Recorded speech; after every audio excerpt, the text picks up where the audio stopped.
I can't stand this stupid little nub that's on top of my stem, so today I'm going to show you how to chop it off. Alright, to get started, you got to take off the top cap and the spacers and then mark on the steer tube where the stem currently sits. Alright, then you got to take the wheel off, take the brake caliper off, and take the fork out of the bike.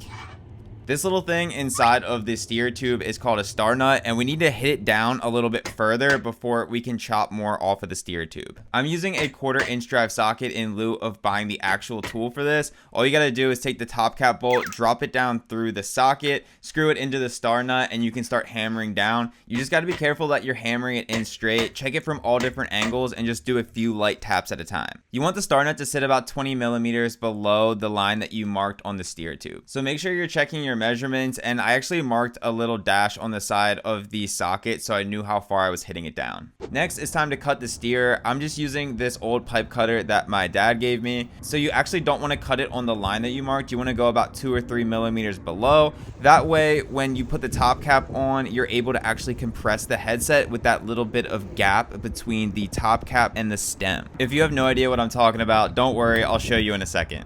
Alright, we got the steer cut. Nice. Alright, now we're just going to file this piece down and make sure we don't have any sharp edges on the top of the fork. I even hit it with a leaf blower just to make sure there's no metal fragments inside of the steer. Alright, so once you get the fork back in the bike and get the stem on, you're going to want to make sure you have this 2 to 3 millimeter gap between the top of the steer and the top of the stem. That's what's going to allow the top cap to actually compress the headset and make it work properly. This is why we didn't cut exactly on the line that we marked. We cut 2 to 3 millimeters below it. Alright, so now you can put everything back together and it looks super clean. Save this video if you want to try this on your bike.